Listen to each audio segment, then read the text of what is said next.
नमस्कार दोस्तों। अब हम अपना अगले चैप्टर की चर्चा करेंगे जिसका नाम है रोल ऑफ इंग्लिश और English is a medium only. आपने देखा होगा बहुत सारे बच्चे गांव से आते हैं, उनको एक बहुत बड़ा इन्फिनिटी कॉम्प्लेक्स होता है कि उनकी इंग्लिश उतनी अच्छी नहीं होती है, जबकि उसी समय शहर के बच्चे जो कि इंग्लिश मीडियम में पढ़े होते हैं वो थोड़ा ज़्यादा स्मार्ट होते हैं। लेकिन आप इस इन्फिनिटी कॉम्प्लेक्स को नेगेटिवली मत लीजिए। इस इन्फिनिटी कॉम्प्लेक्स का अपना एक पॉजिटिव रोल है। आपको ऐसा लगता है कि शहर के लड़के जो इंग्लिश अच्छी जानते हैं वो अपनी गर्लफ्रेंड या अपने टीचर को जल्दी इम्प्रेस कर लेते हैं।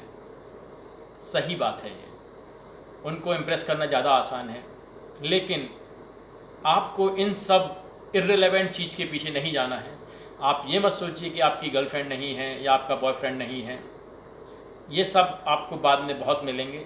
जिस दिन आप डॉक्टर, इंजीनियर या आईएएस ऑफिसर बन जाएंगे, आपके पीछे लाइन लगी होगी शादी करने वालों की, और आपको सभी लोग प्रपोज भी कर देंगे। आपको ज़रूरत नहीं पड़ेगी किसी के पीछे भागने की।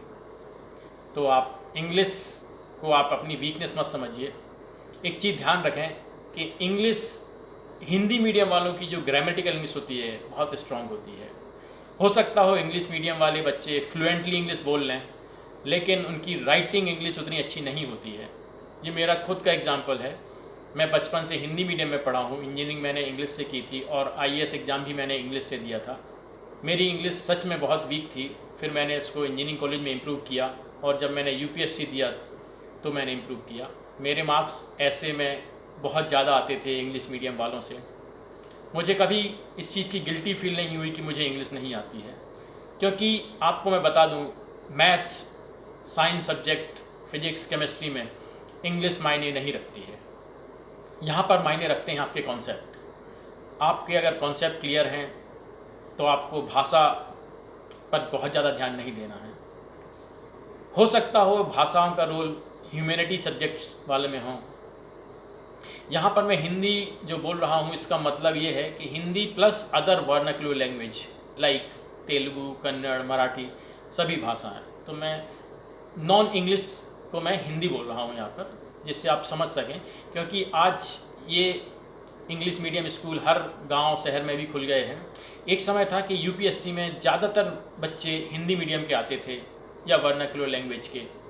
चूँकि आज सभी पेरेंट्स अपने बच्चों को इंग्लिश मीडियम स्कूल में पढ़ाना चाहते हैं, तो अभी ये रेशियो इम्प्रूव हो गया। 1980 से आज 40 साल बाद इंग्लिश मीडियम स्टूडेंट्स के फेवर में जा रहा है। लेकिन आपको घबराने की ज़रूरत नहीं है। अगर आपको थोड़ा सा भी इन्फिनिटी कॉम्प्लेक्स है तो ऐसे बच्चे अपनी मेहनत डबल कर देते हैं, क्योंकि उनको पता है कि एक कॉम्प्लेक्स को कंपनसेट करने के लिए कहीं और इसको इम्प्रूव करना पड़ेगा। तो जनरली ये बच्चे ओवर कॉन्फिडेंस ना होके रियलिस्टिक लाइफ जीते हैं और इंग्लिश मीडियम वालों से कई ज़्यादा घंटे पढ़ाई करते हैं। तो आप ये मत सोचिए कि आप हिंदी मीडियम के हैं या इंग्लिश नहीं आती है तो आप सक्सेस नहीं पा सकते हैं। सभी एग्ज़ाम्स में कॉन्सेप्ट मैटर करते हैं, आपकी वे ऑफ राइटिंग मैटर करता है, केवल लैंग्वेज से कुछ नहीं होता है।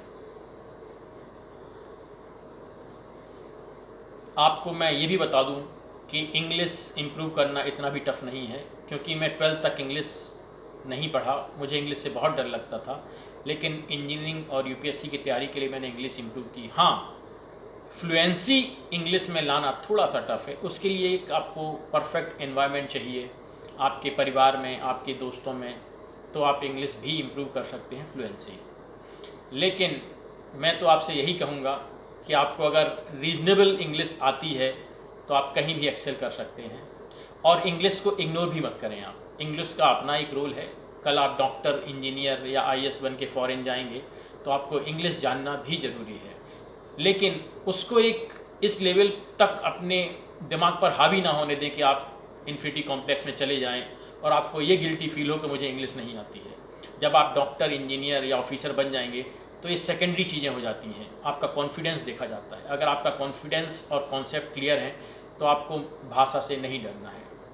और आपको मैं बता दूं, चाइना में कोई दूसरी भाषा का उपयोग नहीं होता है, उनके सॉफ्टवेयर भी उन्हीं की भाषा में हैं और अपनी चाइनीज़ भाषा को ही वो प्रमोट करते हैं। तो आप अपनी भाषा, जो भी आप भाषा घर में बोलते हैं, मातृभाषा, उस पर विश्वास रखें और उसी में आप एक्सेल करें। आपको किसी दूसरी भाषा पर जाने की ज़रूरत नहीं है। हाँ, इंग्लिश के लिए आपको थोड़ा बहुत नॉलेज ज़रूरी है, जिससे कि आप विदेश जाने में आपको अनकंफर्टेबल फील ना हो। Thank you very much, all the best.